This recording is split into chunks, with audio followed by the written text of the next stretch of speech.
Hello everyone, good morning.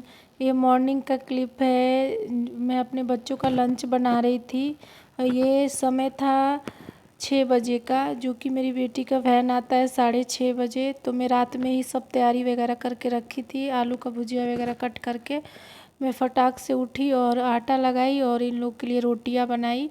एक तरफ मैं भुजिया बनाई थी और एक तरफ मैं रोटियां बनाने के लिए रख दी कि मैं फटाफट से कर लूँ। उसके बाद उसमें अपनी बेटी को लंच दे देती हूँ पैक करके और फ्रूट भी दे देती हूँ और वो रेडी हो गई। वो खुद से रेडी हो जाती है तो मुझे ज़्यादा दिक्कत नहीं होता है।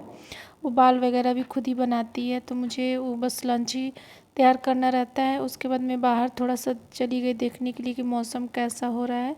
तो बाहर का मौसम बहुत अच्छा हो रहा था, तो मैं ये दरवाज़ा खोल के छोड़ देती हूँ कि थोड़ा सा ताज़ी हवा आए अंदर। और ये मेरी बेटी चली गई। अब मैं थोड़ा सा बैठ के रेस्ट करूँगी और रेस्ट करते करते पूरे दिन का प्लान करती हूँ कि क्या करना है, कैसे करना है। तो वही बैठ के मैं सोच ही रही थी और अपना थायराइड का गोली और गर्म पानी भी पी रही थी। और उसके बाद से मैं अब चली जाऊंगी अपने बाबू को उठाने के लिए, क्योंकि अब उसका भी जाने का समय हो ही गया था। मेरी बेटी 6:30 बजे जाती है और ये 7:30 बजे मेरा बच्चा जाता है। तो 7 बज चुके थे। फिर मैं बेडरूम में आई और अपने बाबू को उठाने लगी, पर वो उठ ही नहीं रहा था।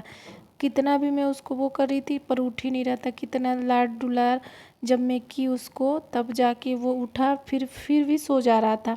बोल रहा है मम्मी मैं आज स्कूल नहीं जाऊंगा। तो अब तो मौसम भी कुछ ठंडे हो रहे हैं, तो बच्चे का थोड़ा सा ड्रामा शुरू हो जाता है।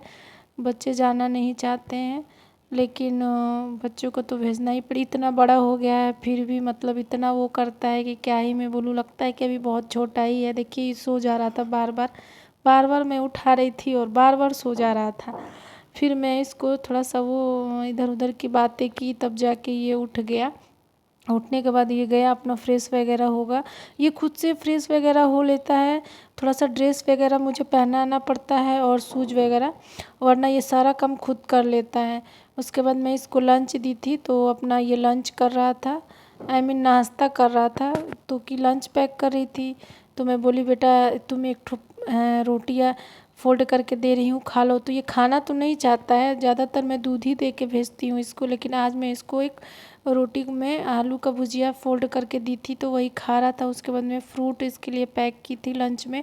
फ्रूट तो बिल्कुल नहीं खाना चाहता है। थोड़ा बनाना खा भी लेता है तो मैं ज़बरदस्ती देती हूँ कि स्कूल में थोड़ा मैम लोग के डर से खा लेगा। उसके बाद इसकी वैन आ चुकी थी स्टॉपेज पे, तो फटाफट से मैं इसको भेजती हूँ कि बेटा आप जाओ। तो मेरे घर के जस्ट बगल में ही वैन आती है इसकी। तो मैं अपने छत से ही मतलब अपनी बालकनी से ही इसको देखती रहती हूँ कि मतलब वैन आ गई, ये वैन में बैठ गया। तो देखिए इसकी वैन ये है जो कि आ चुकी थी तो ये चला गया। उसके बाद ये हम लोग खुद से अपने मिलके किए हैं। मैं बस से नहीं जाने देती हूँ। क्यों नहीं जाने देती हूँ? क्योंकि वहाँ बहुत सारे बच्चे होते हैं और ये लोग बहुत लड़ाई वगैरह करते हैं, तो इसलिए मैं बस से नहीं जाने देती हूँ। फिर ये बाबू मेरा चला गया। बच्चे को चले जाने के बाद थोड़ा सा अब लगता है कि घर एकदम शांत शांत हो गया। तो मैं चलती हूँ, क्लीनिंग करूँगी, पूजा पाठ करूँगी नहा के, फिर मिलती हूँ। उसके बाद से मैं पूजा करके आ गई। अब सब्जी भी कट करूँगी, चाय पीऊँगी और एक गिलास पानी पीऊँगी, क्योंकि प्यास मुझे बहुत तेज़ लगा था। सुबह से उठो तो भागते भागते भागते भागते एक गिलास चाय और पानी पीने का भी फुर्सत नहीं मिलता है। तो अब बच्चों के जाने के बाद पूजा पाठ ख़त्म हो जाता है, तो मैं आराम से एक कप चाय बना के पीती हूँ और सब्ज़ी जो मुझे बनाना होता है उसको मैं कट करूँगी और उसको फिर मैं बनाऊँगी। तो वही मैं सब्ज़ी कट कर रही, तो मैं बना लूँगी इसको फटाफट। तो वही मैं कट कर रही थी। और मेरे यहाँ इसकी सब्ज़ी किसी को पसंद नहीं है। मुझे तो अच्छी लगती है इसकी सूखी सब्ज़ी, पर बच्चे मेरे नहीं खाते हैं, उन लोग को नहीं पसंद है। फिर भी मुझे बनाना पड़ता है, तो मैं सूखी सब्ज़ी बनाऊंगी इसका और आलू डाल दूंगी। तो आलू डालने से बच्चे मेरे आलू निकाल के मैं उन लोग को दे दूंगी, तो वो लोग खा लेंगे। और फिर मेरा बाबू आ गया था स्कूल से, तो मैं इसको खाना दी थी, तो वो खा रहा था और टीवी भी देख रहा था। इन लोग का आदत है टीवी देखने का। जब भी स्कूल से आते हैं तो टीवी चला के बैठते हैं, तो फिर ठीक है, थोड़ा सा बच्चों का मूड चेंज हो जाता है। तो वही मैं बैठ के देख रहा था, तो मैं खाना दी थी, खा रहा था। और पापा भी मेरे खाना खा चुके थे, आई मीन मेरे ससुर जी। अब मैं भी खाना खा लेती हूँ, उसके बाद से थोड़ा सा रेस्ट करूँगी। तो बाय बाय फ्रेंड, फिर मिलते हैं।